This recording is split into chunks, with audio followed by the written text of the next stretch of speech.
Hello students, आज के इस वीडियो में चैप्टर स्टार्ट करेंगे lost spring stories of stolen childhood that is written by Anees Jung. First, know something about the writer of the chapter. She is Anis Jung and she born in Rourkela in 1964. She spent a lot of time there in Hyderabad, but she got her education from Hyderabad and from United States of America also. Her parents were both writers, यानी कि उनके जो parents थे वो दोनों ही mother और father दोनों ही writer थे. That's why she got the career. She began her career as a writer in India. Okay. And she mostly wrote about the contemporary conditions of society, and basically the children who were suffering a lot due to their poverty. So here in this chapter she is analyzing the grinding poverty and tradition which condemn the children, and what were the reason of their exploitation. उनके शोषण का जो reason था उसको भी वो यहाँ पे डिस्क्राइब करती हैं, एनालाइज करती हैं.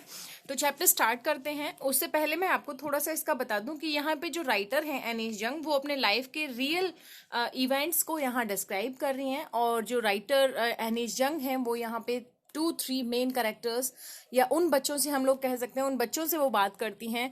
Those were having great dreams in their eyes but not the जिसको कहें कि उन सिचुएशंस कंडीशंस नहीं थी उनकी ऐसी. ड्रीम्स उनकी आंखों में थी लेकिन उनकी कंडीशंस उन ड्रीम्स को फुलफिल करने के लायक नहीं थी. So let's begin with me. We are going to start the chapter. और जो राइटर हैं अभी वो स्टार्ट करती हैं. पहले यहाँ पे जो एक करेक्टर है सबसे पहला वो है साहिब. उसका पूरा नाम है साहिब आलम. दूसरा जो करेक्टर है इस स्टोरी के अंदर, जो दूसरा बच्चा है वो है मुकेश. तीसरी जो लड़की है वो है सविता. ठीक है, तो स्टार्ट करते हैं चैप्टर. तो जो पहली जो लाइन है, sometimes I find a rupee in a garbage. This statement was told by Sahib Alam, यानी कि साहिब ने बोला है. तो why do you do this, तुम ऐसा क्यों करते हो. I asked Sahib whom I encounter every morning scrounging for gold in the garbage dump of my neighborhood. तो यहाँ पे जो राइटर हैं वो पूछती हैं उस लड़के से, साहिब से. वो बोलती हैं कि मैंने साहिब से पूछा था कि why do you do this, तुम ऐसा क्यों करते हो. मतलब जब उसने कहा कि sometimes I find a rupee in the garbage, और because he was a rag picker, यानी कि कचरा बीनने वाला लड़का था वो. और उसकी जो फैमिली थी वो काफ़ी दूर से बांग्लादेश से आई हुई थी.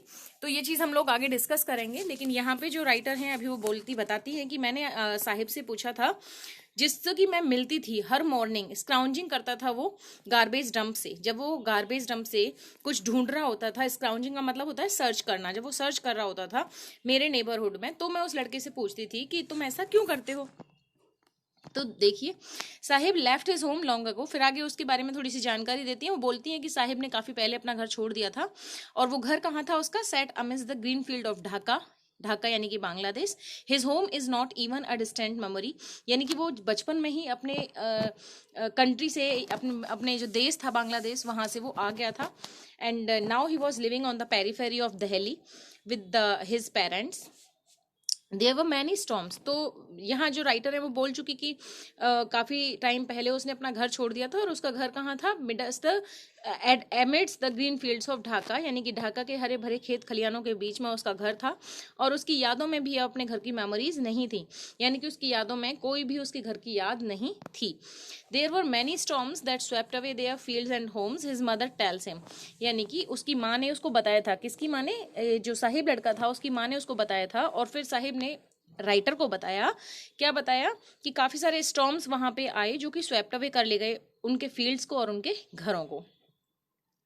That's why they left looking for gold in the big cities where he now lives. इसलिए उन्होंने उन जगहों को, यानी कि बांग्लादेश को, अपने घर को और अपने खेतों को छोड़ दिया और यहाँ बड़े शहर में लुकिंग फॉर द गोल्ड के लिए, यानी कि कुछ अर्निंग के लिए, लिविंग लाइफ के लिए, जिंदगी को जीने के लिए वो लोग यहाँ आ गए और अब यहाँ रहते हैं. I have nothing else to do, he mutters looking away. अब इतना तो हो गया, जब उन्होंने पूछा कि तुम ऐसा क्यों करते हो, यानी कि तुम रैस पिकिंग क्यों करते हो, कचरा क्यों बीनते हो, तो कहता है, साहिब कहता है, I have nothing else to do, मेरे पास करने के लिए कुछ है ही नहीं. ही मटर्स, मटर्स का यानी कि वो धीरे से बोलता है जो कि सुनाई ना दे, that is not audible. Looking away, दूर देखते हुए वो ऐसे बोलता है कि मेरे पास करने के लिए कुछ नहीं है. तो राइटर उसको क्या बोलती है कि गो टू स्कूल, आई से ग्लिबली, वो बोलती है कि मैंने उसको ऐसे ही मजाक में कह दिया कि तो स्कूल चले जाया करो, realising immediately how hollow the advice must sound. और फिर जो राइटर है वो बोलती है कि मैंने फिर बाद में इस चीज़ को बोलने के बाद रियलाइज भी किया कि मेरी जो ये एडवाइस थी कितनी हॉलो थी, यानी कितनी खोखली थी, कितनी सेंसलेस थी, किसके लिए, इस बच्चे साहिब के लिए और साहिब के जैसे दूसरे बच्चों के लिए भी। There is no school in my neighbourhood, when they build one I will go. तो साहिब बोलता है कि मेरे नेबरहुड में तो कोई स्कूल नहीं है, जब बन जाएगा तो मैं चला जाऊंगा। तो अभी तो मुझे ये वर्क करना है, यानी कि मुझे भी राइस पिकिंग करना है टू अर्न लिविंग। आगे है फिर राइटर बोलती है कि if I start a school will you come, तो अगर मैं एक स्कूल स्टार्ट करूँ तो तुम आओगे। I asked half joking, writer बोलते हैं कि मैंने उसको मजाक करते हुए पूछा कि अगर मैं स्कूल स्टार्ट कर दूँ तो तुम आ जाओगे। Yes he says smiling broadly, यानी कि बहुत ज़्यादा स्माइलिंग करते हुए मतलब हार्डली स्माइल करते हुए बोला कि बिल्कुल यस मैं आऊँगा। A few days later I see him running up to me, is your school ready. अब यानी कि ये कन्वर्सेशन उन लोगों के बीच में हो गया। अब दोबारा से जब राइटर उसको मिलती हैं एनीस जंग, तो वो उनको देखते ही भागते हुए उनके पास में आता है, पूछता है इज योर स्कूल रेडी, क्या आपका स्कूल रेडी हो गया, which you make me promise, जो आपने प्रॉमिस किया था स्कूल बनाने का, मुझे स्कूल भेजने का, वो पूरा हो गया। तो एनी जंग बोलती है it takes longer to build a school, I say embarrassed at having made a promise that was not meant. तो राइटर बोलते हैं कि it takes longer to build a school, यानी कि स्कूल को बनने में थोड़ा ज़्यादा वक्त लगता है। एंड नाउ शी सेज कि मैंने एम्बेरेस्ड फील किया, मतलब अपने आप पे मुझे शर्मिंदगी आई कि मैंने ऐसा प्रॉमिस जिसका कोई मतलब नहीं था उस बच्चे के साथ में किया, ऐसा वादा मैंने उसके साथ में किया। But promise like mine abound in every corner of this bleak world, लेकिन मैंने जैसा प्रॉमिस किया ऐसे काफ़ी सारे प्रॉमिस उनके ब्लीक वर्ल्ड में होते रहते हैं। यानी कि जो पॉलिटिशियंस हैं और पुलिसमैन हैं, यहाँ पे हम लोग बाद में देखेंगे वो तो और जो दूसरे लोग हैं वेल्दी पर्सन्स हैं, वो उन लोग के साथ में क्या करते रहते हैं, ऐसे प्रोमिस करते रहते हैं, उनको तोड़ते रहते हैं। तो राइटर यहाँ पे बोलती है कि मैंने तो ऐसे ही बोल दिया, लेकिन मेरे जैसे प्रॉमिस उनके लाइफ में चलते रहते हैं और टूटते रहते हैं। आगे देखते हैं। After months of knowing him I ask him his name, यानी कि कई महीने हो गए उसको जानते हुए, अब मैंने उसका नाम पूछा तो उसने बताया साहिब आलम। ही अनाउंसेस, उसने मेरे को बताया, अनाउंस किया कि साहिब आलम है। He does not know what it means, उसको यह भी नहीं पता था कि उसके नाम का मतलब क्या है, मीन क्या है। If he new it's meaning, अगर उसको इसका मीनिंग पता होता, लॉर्ड ऑफ द यूनिवर्स की इस नाम का मीनिंग क्या है, लॉर्ड ऑफ द यूनिवर्स है, he would have a hard time believing it, तो उसको इस बात पे विश्वास करने में बहुत ज्यादा वक्त लगता। Unaware of what his name represent, वो इस चीज से बिल्कुल अनअवेयर था कि उसका नेम जो है वो किस चीज को रिप्रेजेंट करता है। He roams the street with his friends, वो अपने फ्रेंड्स के साथ में स्ट्रीट में रोमिंग करता है, ठीक है। And army of barefoot boys who appear like the morning birds and disappear eight moon, एक आर्मी है ये बेयरफुट बॉयज की, यानी कि नंगे पैरों से घूमने वाले लड़कों की, जो कि मॉर्निंग में तो बर्ड्स की तरह दिखाई देती है और नून में डिसअपीयर हो जाती है, यानी कि अदृश्य हो जाती, दिखाई नहीं देते हैं। ओवर द मंथ्स, यानी कई महीने निकलने के बाद में, I have come to recognise each of them, मैं उनमें से हर किसी को जानने लगी, यानी कि वो जो पूरी आर्मी थी, बहुत सारे जो बच्चे थे साहिब के साथ में, उसके फ्रेंड्स, उन सबको मैं जानने लगी। आगे देखते हैं। Aren't you why aren't you wearing chappals, I asked one, उनमें से एक से मैंने पूछा फिर कि तुमने चप्पल्स क्यों नहीं पहनी है। My mother did not bring them down from the self, he answered simply, तो उस लड़के ने मुझे जवाब दिया कि जो मेरी माँ है ना, वो उनको सेल्फ से नीचे नहीं उतारती है, और even if she did he will throw them off at's another. अब दूसरा लड़का बोलता है कि अगर उन्होंने, यानी इसकी मदर ने अगर उन चप्पल्स को, उन स्लीपर्स को सेल्फ से नीचे उतार दिया तो ये क्या करेगा, he will throw them off, वो उन्हें तोड़ देगा, फेंक देगा। हु इज वियरिंग शूज, जो कि शूज पहने हुए था, उस लड़के ने ऐसे बोला, राइटर को बताया कि उसकी माँ इसलिए नहीं उतारती कि वो उनको थ्रो ऑफ कर देगा। दैट डू नॉट मैच, और उसने ऐसे जूते पहने हुए थे जो कि मैच नहीं कर रहे थे, वो इस चीज को बोलता है। When I comment on it, जब मैंने इस चीज पे कमेंट किया, he shuffled his feet and says nothing, तो उसने अपने पैरों को पीछे खींच लिया और फिर कुछ नहीं बोला। I want shoes, says the third boy, अब जो तीसरा लड़का था वो बोलता है कि मुझे जूते चाहिए, who has never owned a pair all his life, जिसने अपनी पूरी लाइफ में कभी भी पेयर ऑफ शूज पहना नहीं था। आई ट्रेवलिंग अक्रॉस द कंट्री, आगे राइटर बोलती हैं, travelling across the country I have seen children walking barefoot, यानी कि पूरे देश में घूमते हुए मैंने देखा काफी सारे बच्चों को जो कि क्या करते थे, बेयरफुट वॉकिंग करते थे, नंगे पैरों से चलते रहते थे, नंगे पैरों से घूमते थे, रहते थे। In CTs on village roads, यानी कि शहरों में भी और विलेज रोड्स पे भी। It is not lack of money, ये पैसे की कमी नहीं थी।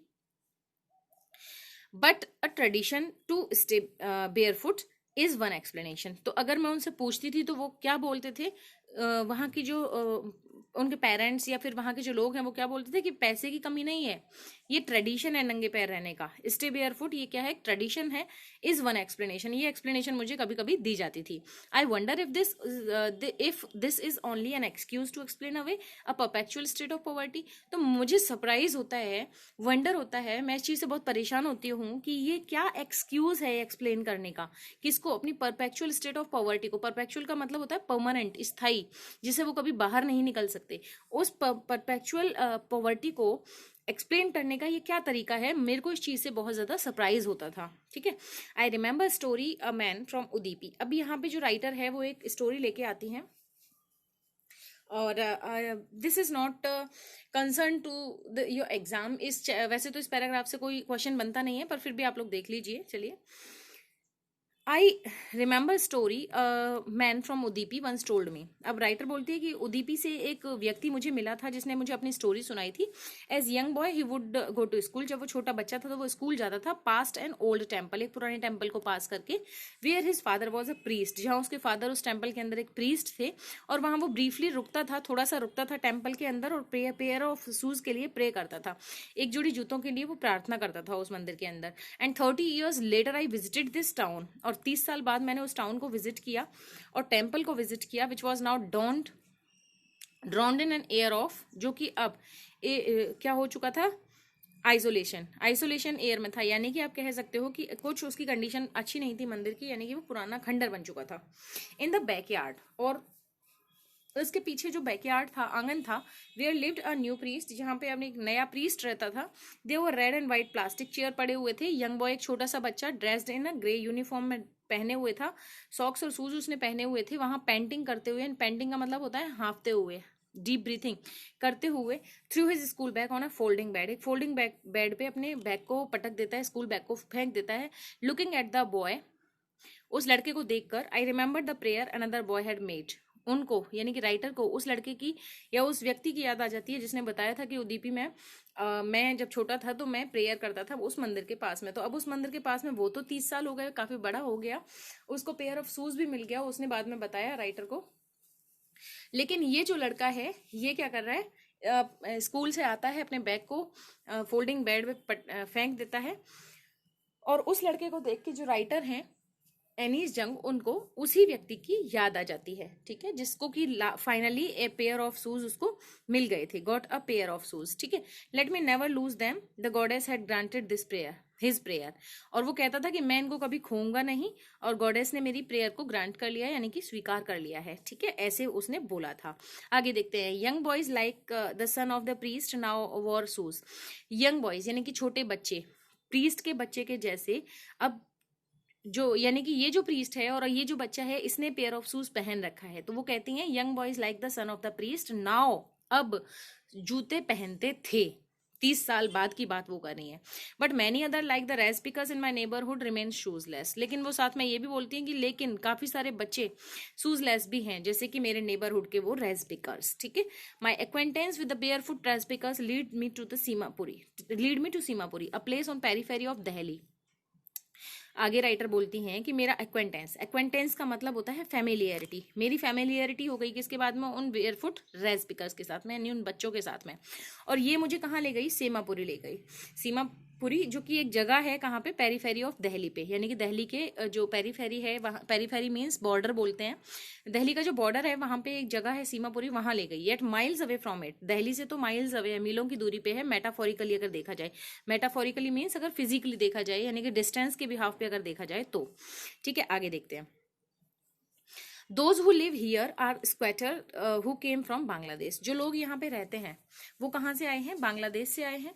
Back in 1971 Saheb's families among them, Saheb का फैमिली भी उनमें से एक था।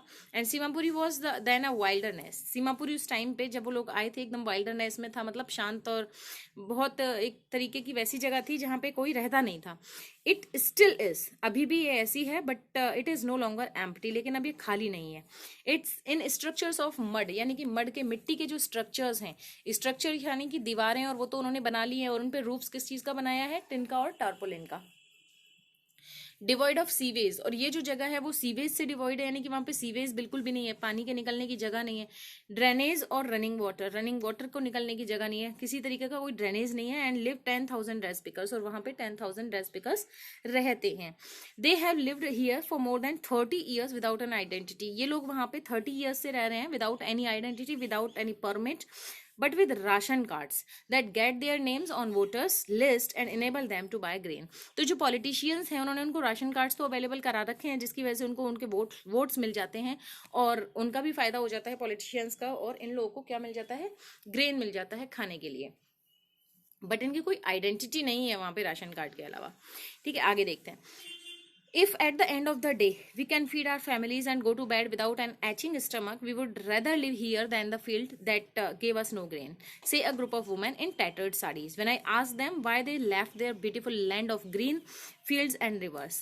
जब मैंने, अब राइटर बोलती है कि जब मैंने एक ग्रुप ऑफ वुमेन से, जो कि टैटर्ड का मीन्स फटी हुई साड़ियों में थी, फटी हुई साड़ियां उन्होंने पहनी हुई थी, जब मैंने उनसे पूछा तो उन्होंने मुझे क्या कहा, उन्होंने मुझे एक डेफिनेशन दिया, और वो डेफिनेशन ये था कि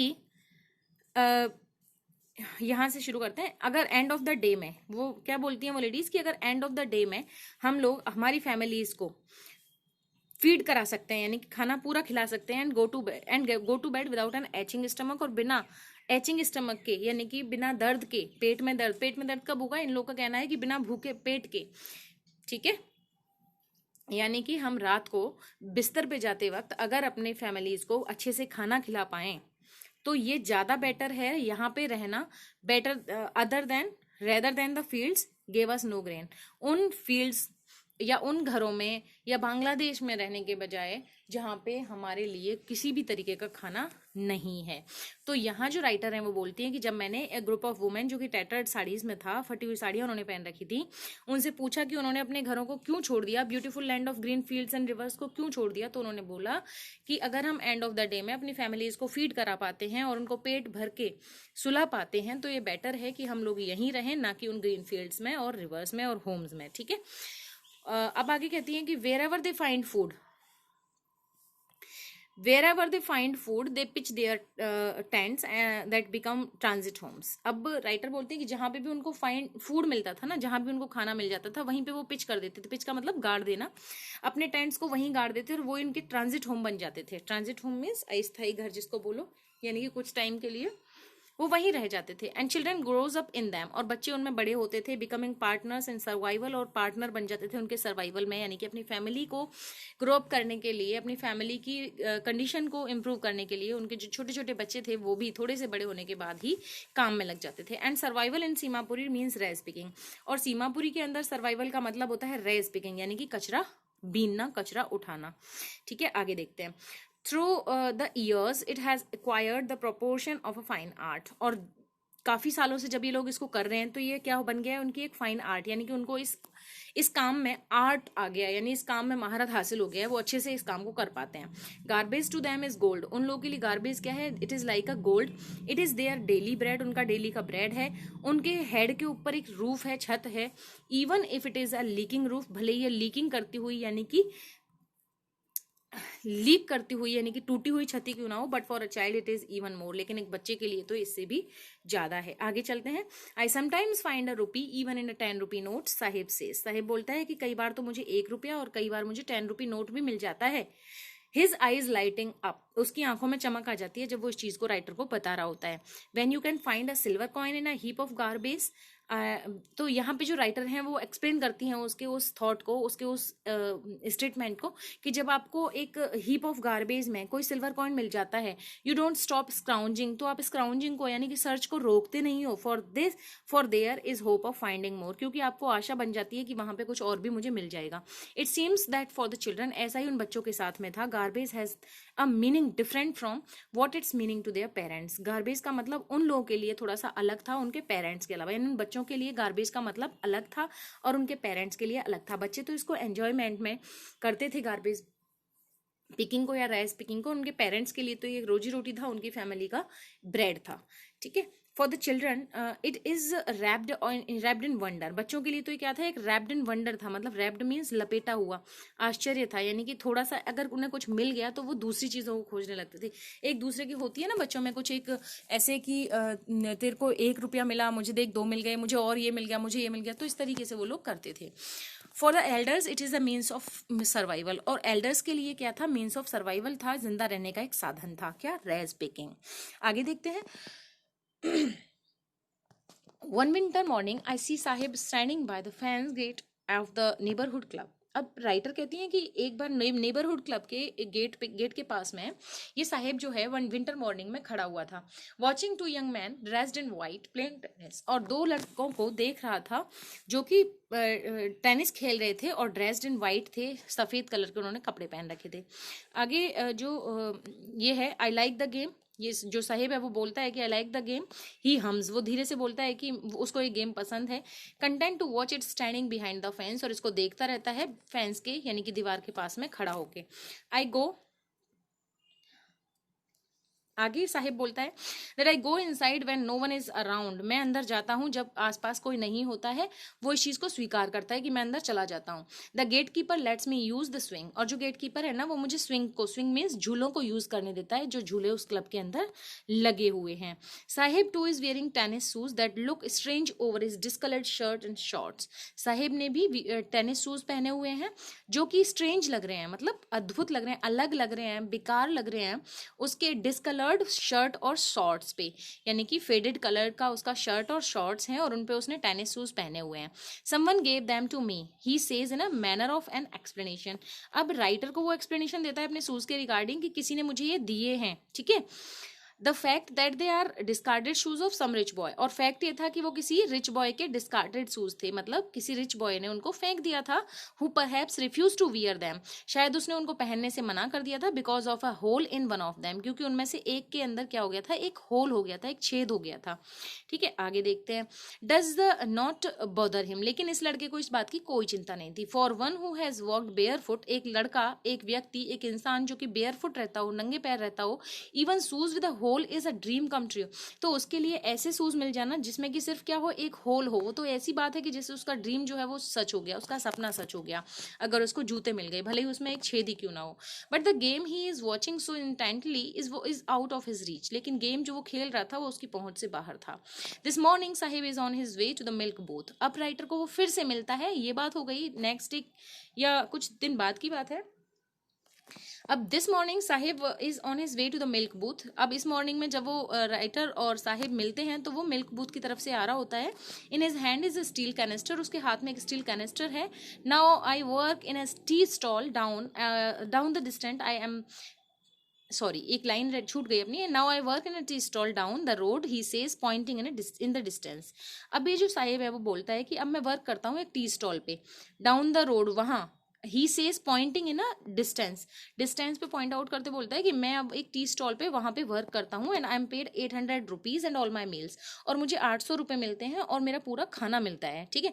अब बच्चों यहाँ से जो एक क्वेश्चन बनने का बिल्कुल आया हुआ है, ये क्वेश्चन यहाँ पे आरबीएसई बोर्ड में आया था ये, कि साहिब को कितना मनी पे होता था टी स्टॉल से, तो ये कुछ चीज़ें होती हैं जो देखने में बहुत ही नॉर्मल होती हैं, लेकिन वहाँ से क्वेश्चन आने के चांसेस होते हैं, तो इस चीज़ को आप ध्यान रखिए।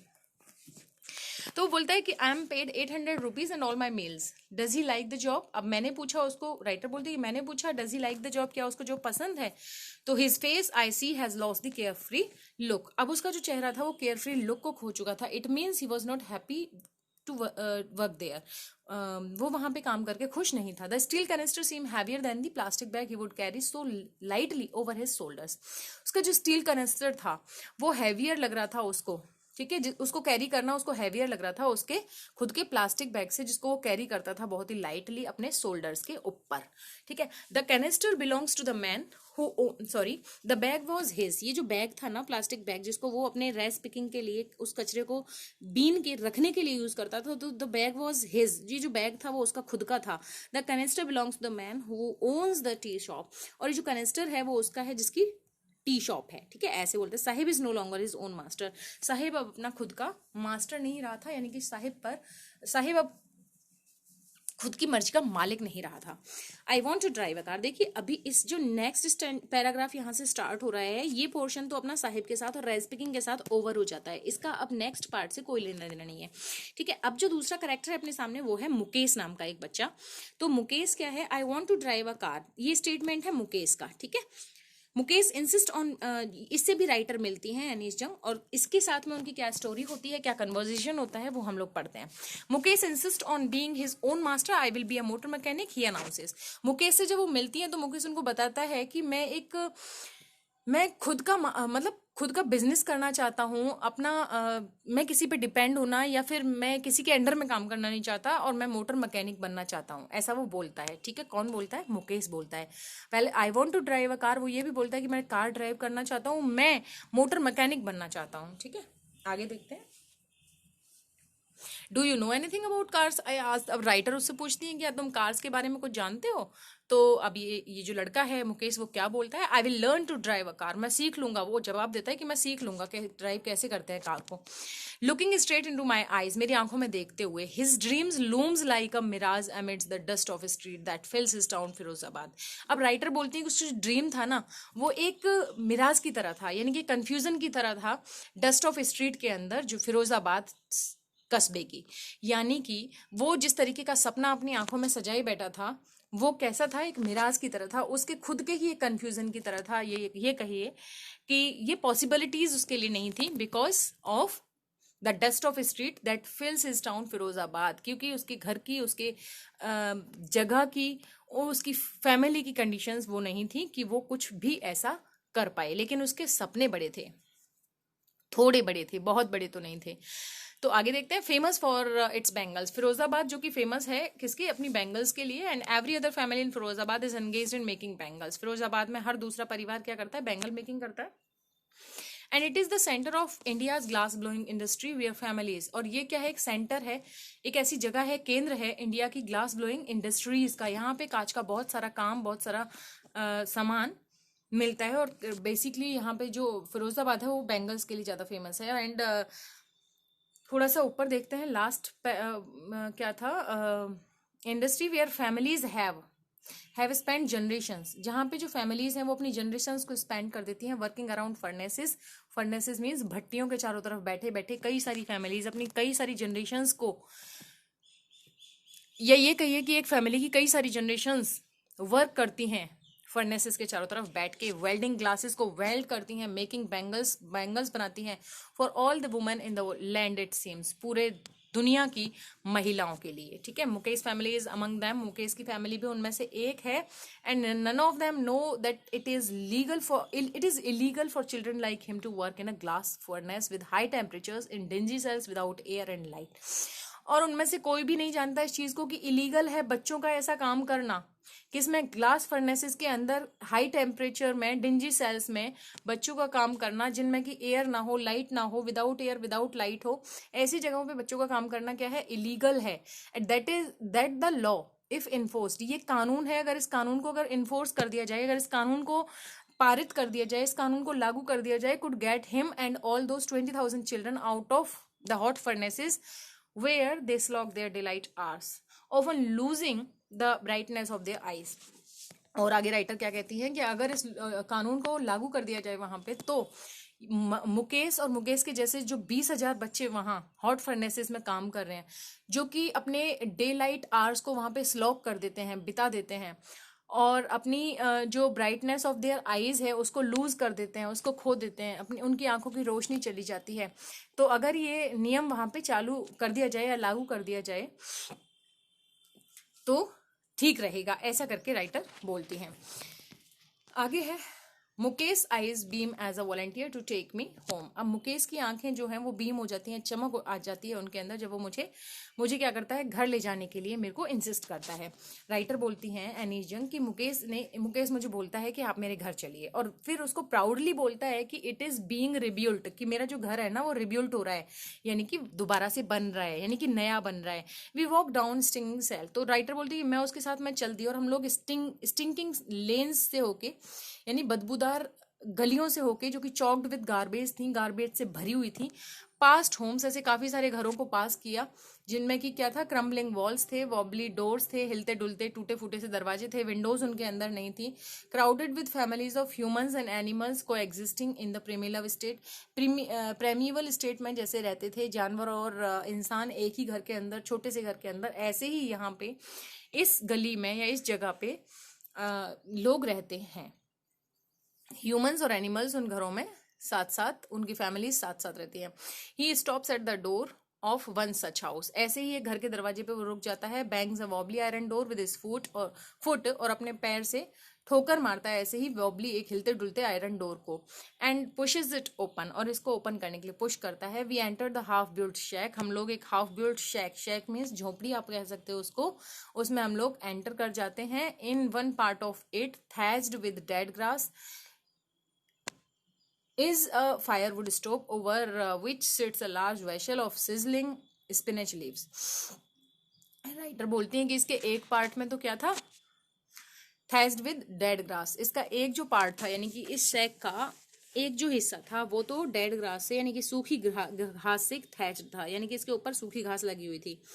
इज अ फायरवुड स्टोव, वहां पे एक फायरवुड स्टोव रखा था और उसके ऊपर एक लार्ज वेसल था। वेसल का मतलब होता है बर्तन, जिसमें कि सिजलिंग हो रही थी स्पिनच लीव्स, यानी कि पालक के पत्ते उबल रहे थे। On the ground in a large aluminium platters, और जमीन पे बड़े बड़े प्लेटर्स में, प्लेट्स में क्या रखा था, मोर चॉप्ड वेजिटेबल्स रखे हुए थे।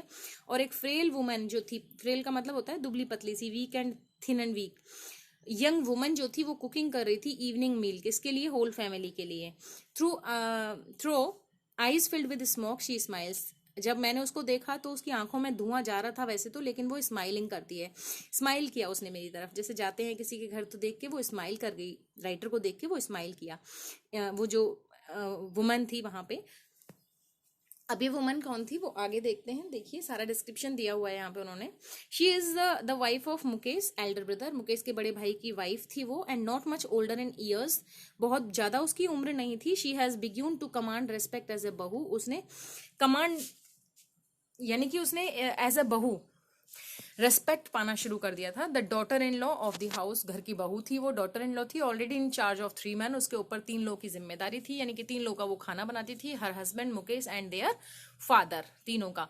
When the older man enters, और जब मुकेश के फादर यानी कि जो ओल्डर मैन है वो एंटर करते हैं घर के अंदर, तो राइटर बोलते हैं कि उसकी जो एक्टिविटीज थी वो क्या थी वो बताती हैं। तो जब जो elder man of the house है, older man of the house है, वो एंटर करते हैं, she gently withdraws behind the broken wall, तो वो ब्रोकन वॉल के पीछे छिप जाती है, and bring her veil closer to her face, और अपने फेस पे अपने वेल को, यानी कि वेल का मतलब होता है घूंघट, घूंघट को क्लोजर ले आती है अपने फेस पे, यानी कि अपने चेहरे पे अपने घूंघट को डाल देती है।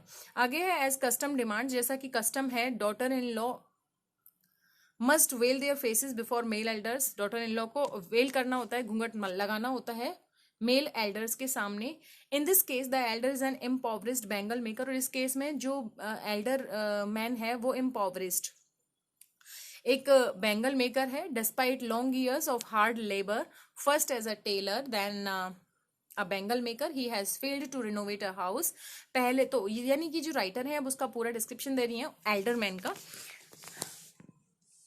कि वो क्या था। Despite long year of hard labour, यानी कि उसने पूरा अपनी जिंदगी जो है वो हार्ड लेबर किया, पहले उसने टेलर की तरह काम किया, फिर बाद में बैंगल मेकर की तरह किया। He has failed to renovate a house, और वो अपने घर को भी रिनोवेट नहीं कर पाया। Sent his 2 sons to school, और अपने बच्चों को, 2 बच्चे जो थे मुकेश और उसका भाई, उनको स्कूल नहीं भेज पाया। All he has manage to do is teach them what he knows, जो कुछ भी वो कर पाया वो क्या, सिर्फ the art of making bangles, वही उनको वो सिखा पाया क्योंकि उसको वही आता था। आगे देखते हैं। It is his karam, his destiny, says Mukesh's grandmother, who has watched her own husband go behind. देखिए यहाँ पे उसके मुकेश की ग्रैंड मदर की बात हो रही है, यानी कि 3 लोगों का काम तो वो बहू करती थी, मुकेश, मुकेश का भाई और उसके फादर, और इसके साथ में यहाँ पे दादी सास भी है उसकी, यानी कि ग्रैंड मदर भी है मुकेश की। तो उसकी जो मुकेश की जो दादी माँ है वो बोलती है कि it is his karam, his destiny, says Mukesh grandmother who has watched her, यानी कि उसकी माँ बोलती कि उनका कर्म था ये, उनकी डेस्टिनी थी, किस्मत थी ये, जिसने कि अपने हस्बैंड को अंधा होता हुआ देखा था, किससे, with the dust from polishing the glass of bangles, bangles के जो कांच पे पॉलिश की जाती है उसकी डस्ट से उसने अपने हस्बैंड को ही अंधा होता हुआ देखा था। तो ये क्या है, उसकी डेस्टिनी थी, उसके कर्म थे, ऐसे वो बोलती है। क्या ना गॉड गिवन, और आगे भी वो बोलती है राइटर के सामने कि क्या है ना, God given lineage ever be broken, क्या ये गॉड गिवन जो लीनियज है, ये जो लीनियज है वो कभी तोड़ा जा सकता है? लीनियज का मतलब क्या है, जो जाति का कलंक है, यानी कि भगवान ने हमको इसी के लिए बनाया है, क्या ये चीज कभी टूटेगी नहीं क्या, वो ऐसे पूछती है। सी इम्प्लाइज, यानी कि राइटर को ऐसे बोलती हैं, born in the caste of bangle makers they have seen nothing but bangles. Caste of bangle makers में वो पैदा हुए और उन्होंने कुछ भी नहीं देखा सिवाय किसके, बैंगल्स के। In the house, in the yard, and every other house, every other yard, यानी कि घर में, घर के आंगन में, हर दूसरे घर में, हर दूसरे घर के आंगन में, सिर्फ चारों तरफ क्या था, हर स्ट्रीट में फिरोजाबाद में सिर्फ क्या थी, बैंगल्स थी। Spirals of Bengals, sunny gold, paddy green, royal blue, pink, purple, every color born out of the 7 colors of the rainbow, lie in mounds in uncapped yards। अब आगे राइटर बोलती हैं कि वहां पे जो बैंगल्स थी ना, वो माउंड्स में पड़ी हुई थी, ढेर लगे हुए थे, और ये कलर्स उनके बोल रही हैं कि सनी गोल्ड थी, paddy green, royal blue, pink, purple, हर कलर की जो 7 कलर्स की वहां पे बैंगल्स पड़ी हुई थी, रेनबो के जैसे 7 कलर्स की बैंगल्स वहां पे पड़ी हुई थी, और माउंड्स में यानी कि ढेरों में वो पड़े हुए थे, अनकैम्प्ड यार्ड में। Are piled on 4 wheeled hand carts, और इसके अलावा भी, वो यार्ड्स के अलावा भी हैंड कार्ट्स पे भी उनके जो 4 व्हील्ड वाला हैंड कार्ट था, जिसको कि फ्रूट सेलर और ये लोग यूज करते हैं हैंड कार्ट को, जिससे कि जिसको 4 व्हील्ड उसमें लगे होते हैं और हाथ से धकेलते हैं। तो 4 व्हील्ड हैंड कार्ट्स पे भी ये पड़ी हुई थी, जिसको कि पुश करते थे young man along the narrow lens of the shanty town. उस धूल भरे कस्बे की शैंटी लेन्स में, उन पतली पतली नैरो लेन्स में वो उसको उन 4 व्हील्स जो हैंड कार्ट्स थे उनको लेके जाते थे, यानी कि बेचने के लिए, सेल करने के लिए। And in the dark hutments next two lines of flames of flickering oil lamps sit boys and girls with their fathers and mothers welding pieces of colored glasses into circles of bangles। यहां तक देख लेते हैं पहले।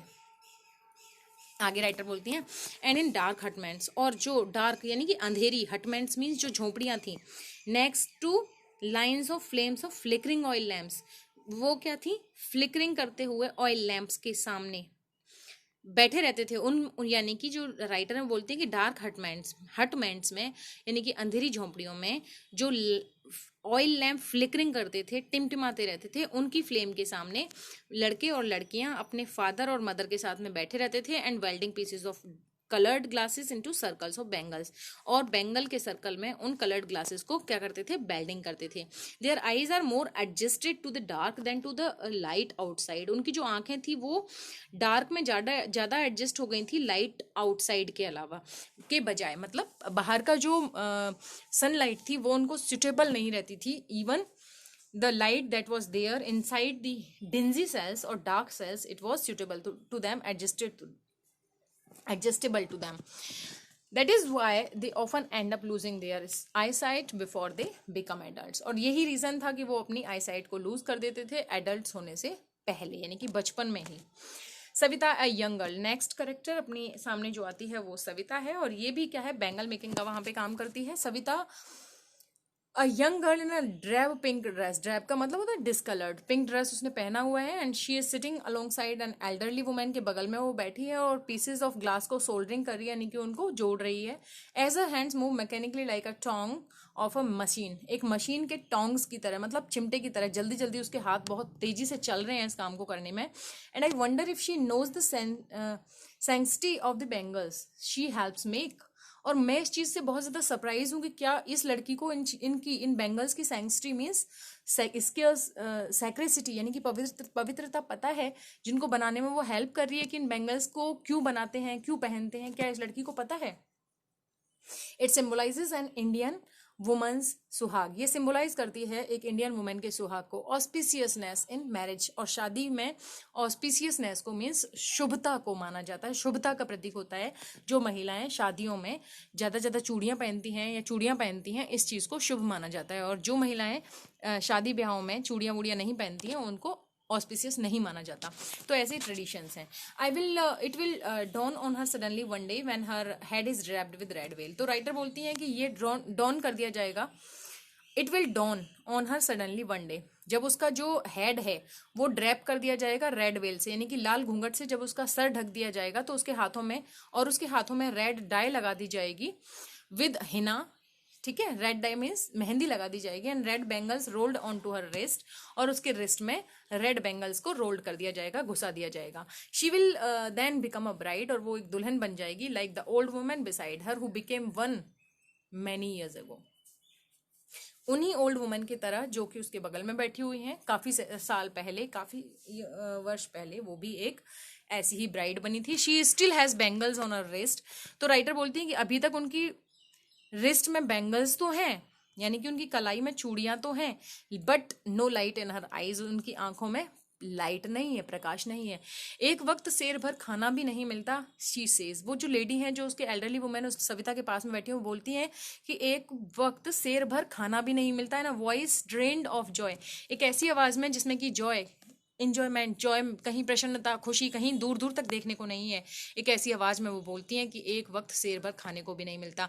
She has not enjoyed even one full meal in her entire life time, वो बोलती है कि उन्होंने अपने पूरे लाइफ टाइम में वन फुल मील तक का एंजॉय नहीं किया, यानी कि पेट भर के कभी खाना नहीं खाया। That's what she has raped, और यही चीज थी जो उन्होंने रीप की, यानी कि अपने पूरे जिंदगी भर में वो इतना भी नहीं कर पाई, इतनी बैंगल्स को उन्होंने बनाया, बेचा, लेकिन वो इतना भी नहीं कर पाई। रीप का मतलब काटना, मतलब इतना जोड़ना, इतना सब कुछ अर्न कर पाना।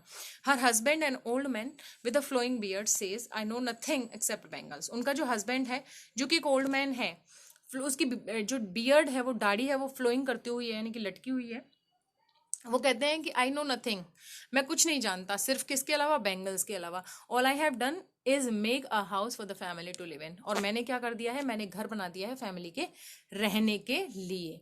आगे थे हियरिंग हिम वन वंडर्स, उसकी बात को सुन के, नहीं उस ओल्ड मैन की बात को सुन के हर कोई इस चीज को वंडर करता है, सरप्राइज करता है कि उसने क्या अचीव कर लिया, ठीक है, जिसको कि काफी सारे लोग फेल हो गए अचीव करने में अपने पूरे लाइफ टाइम में। यानी कि ये जो ओल्ड मैन है वो बोलता है कि मैंने एक घर बना दिया है, तो बाकी के जो लोग हैं वो उस चीज को वाकई मानते हैं कि कम से कम वो इतना तो कर पाया कि अपने फैमिली के रहने के लिए घर तो बना पाया अपने पूरे लाइफ टाइम में। He has a roof over his head, कम से कम उसके सर पे छत तो है। The cry of not having money to do anything except carry on the business of making bangles, not even enough to eat, ring in every home. आगे राइटर बोलती है cry of not having money to do anything except carry on the business of making bangles, bangle making के business के अलावा, यानी कि उसको ही carry करने के अलावा उनके पास कोई दूसरा तरीका नहीं है क्या करने का, मनी अर्न करने का, पैसा कमाने का, और not even enough to eat, और खाने के लिए भी उनके पास में नहीं है। तो इस चीज की जो रिंग्स हैं, इस चीज की आवाजें हर घर से आती हैं, कराहने की आवाजें आती हैं, यानी कि ना उनके पास खाना है और ना ही पैसा है, यही चीजें वहां सुनाई देती हैं। The young man echo the lament of their elders, तो जो यंग मैन है यानी कि अभी के जो जवान लड़के हैं वो सेम अपने एल्डर्स की चीज को ही क्या करते हैं, लेमेंट करते हैं, उसी चीज को दोहराते हैं। Little has moved with time, time के साथ साथ कुछ भी, it seems little has moved, बहुत ही कम वहां पे चेंज हुआ है टाइम के साथ साथ, या ये कहें कि लिटिल का मतलब होता है ना के बराबर ही वहां पे चेंजेस आए हैं, ठीक है। इन फिरोजाबाद के अंदर years of mind numbing toil have killed all the initiative and the ability to dream. Years of mind numbing toil का मतलब होता है यानी कि इसको माइंड को बिल्कुल शून्य कर देने वाली जो सोच है उन लोगों की, वो उनके सारे इनिशिएटिव्स को और एबिलिटी टू ड्रीम को खत्म कर चुकी है। यानी कि वो अपने जो उनके पूर्वज हैं, फोर फादर्स हैं, उनको देख के आज की जो नई पीढ़ी है वो भी सेम चीज को ही रिपीट करती है, और उनको जो कुछ भी नया करने का और ड्रीम करने की भी एबिलिटी उन लोगों की खत्म हो चुकी है। आगे देखते हैं why not you organise yourself, थोड़ा सा और बाकी है चैप्टर। राइटर बोलती हैं, अब उनको सजेशन देती हैं जो लोग फिरोजाबाद में हैं कि तुम अपने आप को ऑर्गेनाइज क्यों नहीं कर लेते कोऑपरेटिव में, यानी कि एक सोसाइटी, समाज या फिर एक संस्था क्यों नहीं बना लेते हो, सब लोग मिल के काम करो। I asked a group of young man, तो वो बोलती कि मैंने ग्रुप ऑफ यंग मैन को पूछा कि तो आप लोग एक कोऑपरेटिव क्यों नहीं बना लेते हो, who have fallen into the vicious circle of middle man who trapped their fathers and forefathers, जो कि फैलन हो चुके थे, यानी कि फंस चुके थे किसमें, विशियस सर्कल में, दुष्चक्र में, मिडल मैन मीन्स बिचौलिए, who trapped their fathers and forefathers, जिन्होंने फांस लिया था उनके फादर्स को और फोर फादर्स को भी, उन्हीं मिडल मैन के चक्कर में ये लोग भी फंस चुके थे। तो मैंने उन्हीं यंग मैन के एक ग्रुप को पूछा कि तुम लोग कोऑपरेटिव ऑर्गेनाइज क्यों नहीं कर लेते हो। तो उनका रिप्लाई क्या है वो राइटर बताते हैं। Even if we get organise, तो वो बच्चे बोलते हैं कि वो यंग मैन बोलते हैं कि अगर हम ऑर्गेनाइज कर भी लेते हैं, वी आर द वंस, तो हम वो हैं who will be hold up by the police, जिनको कि पुलिस क्या है ना होल्ड अप कर लेगी। होल्ड अप मीन्स खींच ले जाएगी, घसीट ले जाएगी, बीटन पीटा जाएगा, and drag to jail for doing something illegal. और ये बोल दिया जाएगा कि तुम लोगों ने कुछ इलीगल किया है, और ऐसा बोल के हम लोगों को जेल में डाल दिया जाएगा। दे से उन लोगों ने ऐसे कहा। There is no leader among them, उन लोगों के बीच में कोई लीडर नहीं था। No one who could help them to see the things differently, ऐसा कोई भी व्यक्ति उनके बीच में नहीं था जो कि उनको चीजों को दूसरे तरीके से दिखा पाए। Their fathers are as tired as they are, उनके फादर्स भी वैसे ही थके हुए थे जितने कि ये लोग। They work endlessly in the spiral that moves from poverty to apathy to greed and to injustice. अब ये जो बच्चे थे या ये जो यंग मैन थे वो सिर्फ एंडलेसली टॉक करते रहे, बात करते रहे सिर्फ उसी चीज पे। वो चीज क्या थी? Poverty that moves from poverty to apathy, यानी कि पॉवर्टी से अपैथी। अपैथी का मतलब होता है उदासीनता, और फिर उदासीनता से लालच, और लालच से इनजस्टिस।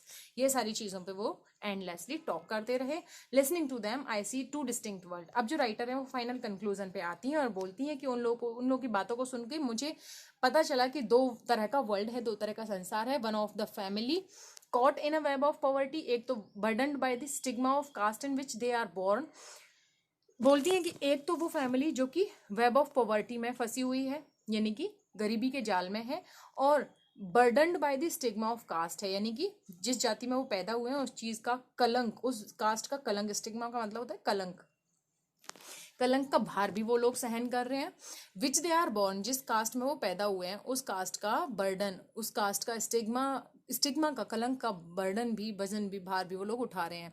यानी कि वो जिस कास्ट में, यानी कि अगर बैंगल मेकर्स की कास्ट में पैदा हुए हैं तो उनको इतनी फैसिलिटीज अवेलेबल नहीं कराई जा सकती by the politician, by the middle man, कि वो कुछ एक्स्ट्रा कर सकें, अच्छा कर सकें। The other vicious circle of the sahukars, the middle man, the police man and the keepers of law. और आगे राइटर बोलते हैं कि जो दूसरा वर्ल्ड है ना वो किसका है? साहूकार्स का है, मिडल मैन का है, पुलिस मैन का, कीपर्स ऑफ लॉ का है, ब्यूरोक्रेट्स का है, एंड पॉलिटिशियंस का है। Together they have impose the baggage on the child that he can not put down. तो ये जो सारे लोग हैं ना, ये एक साथ में इम्पोज कर देते हैं बैगेज, यानी कि भार, किस पे? बच्चे पे। That he can not put down, जिससे कि वो बाहर नहीं निकल सकता है वो बच्चा। ठीक है, बिफोर ही इज अवेयर, इससे पहले कि वो अवेयर होता है, ठीक है, अवेयर होता है, he accepts it as naturally as his father. तो वो इस चीज को एक्सेप्ट कर लेता है जैसे कि उसके फादर ने एक्सेप्ट की थी। इन सारे politicians, bureaucrats, middle man, police man, इन सब की चीजों को, इन सब के कहो ना अत्याचारों को वो लोग इस तरीके से एक्सेप्ट कर लेते हैं जैसे कि उनके फादर्स और फोरफादर्स ने किया। To do anything else would mean to dare, अगर वो कुछ एक्स्ट्रा करने की कोशिश करते हैं तो इसको माना जाता है कि उन्होंने किसी चीज को करने की हिम्मत की है। And daring is not the part of his growing up, और डेयरिंग हिस्सा नहीं होता इन लोगों की ग्रोइंग अप का, यानी कि उसको परेशान किया जाता है, उसको पनिश किया जाता है, उसको जेल में डाल दिया जाता है अगर वो कुछ एक्स्ट्रा करने का सोचते हैं। आगे देखते हैं। I want one I sense a flash of it in Mukesh I am cheered. जब मैंने ऐसा एक सेंस, यानी कि ऐसी एक सेंस ऑफ फ्लैश मैंने मुकेश के अंदर देखा तो मैं बहुत खुश हुई। I want to be a motor mechanic, he repeats, वो फिर से रिपीट करता है कि मैं मोटर मैकेनिक बनना चाहता हूँ। He will go to the garage and learn, garage जाएगा और लर्न करेगा। But the garage is long way from his home, I will walk, he insist. मैंने उसको पूछा कि गराज तो काफी दूर है, लंबा रास्ता है उसका तुम्हारे घर से, तो बोलता है कि मैं वॉक करते हुए मैं पैदल ही चला जाऊंगा, वो ऐसा बोलता है। Do you also dream of flying plane, मैंने फिर उससे पूछा कि क्या तुम प्लेन को फ्लाई करने का भी ड्रीम रखते हो? ही सडनली साइलेंट, वो चुप हो गया। No, he says, staring at the ground, ground पे देखते हुए उसने कहा कि नहीं, मैं प्लेन को फ्लाई करने का कोई ड्रीम नहीं देखता। In his small murmur there is an embarrassment that has not yet turn into regret, उसके एक मर्मर सी, यानी कि उसने जो नो वर्ड बोला था वो बहुत धीरे से बोला था, और एम्बेरसमेंट का वहां पे फील आ रहा था जैसे कि वो बहुत शर्मिंदा है, लेकिन उसकी शर्मिंदगी अभी टर्न नहीं हुई थी रिग्रेट में, पश्चाताप में। ठीक है, he is content to dream of cars, वो कार्स का ड्रीम करने का उसकी इच्छा थी। That he sees hurtling down the street of his town, जिनको वो देखता था हर्टलिंग करते हुए, घूमते हुए, दौड़ते हुए उसके खुद के कस्बे में। Few aeroplanes fly over Firozabad, और फिरोजाबाद के ऊपर से कुछ ही एरोप्लेन्स क्या करते थे? फ्लाई करते थे। बेटा देखिए क्वेश्चन हम लोग यहीं से थोड़ा सा देख लेते हैं। What makes the city of Firozabad famous? तो बैंगल मेकिंग, ठीक है, glass bangle industry makes the city of Firozabad famous. ठीक है, क्वेश्चन नंबर 2 कहता है mention the hazards of working in glass Bengal industries. तो स्टूडेंट्स हम काफ़ी सारे जो हैजार्ड्स हैं, हैजार्ड्स का मतलब मुश्किल है, खतरे, हम लोग working in the glass Bengal industries में पढ़ चुके हैं। उनको हेल्थ प्रॉब्लम्स हो जाती हैं और आई साइड लूज हो जाती है, ठीक है। तो काफ़ी सारी चीज़ें हैं। How is the third question है, how is Mukesh attitude to his situation different from that of his family. Mukesh का एटीट्यूड अपनी फैमिली की सिचुएशन से कैसे डिफरेंट है, तो हम लोग ये भी डिस्कस कर चुके हैं। On the behalf of this reading you may right the answer, I hope so, ठीक है। थोड़ा सा ऊपर वाले क्वेश्चन को हम लोग देख लेते हैं और आई होप कि आप लोगों को चैप्टर समझ आ गया होगा। और आया या नहीं आया, जो भी चीज़ें हैं, मेरे को एक कमेंट ज़रूर करें स्टूडेंट, जिससे कि मैं अपने आप को फिर और इम्प्रूव कर पाऊँ और कोशिश करूँ आप लोगों को बेटर समझाने की। Thanks a lot for watching this video. Thank you.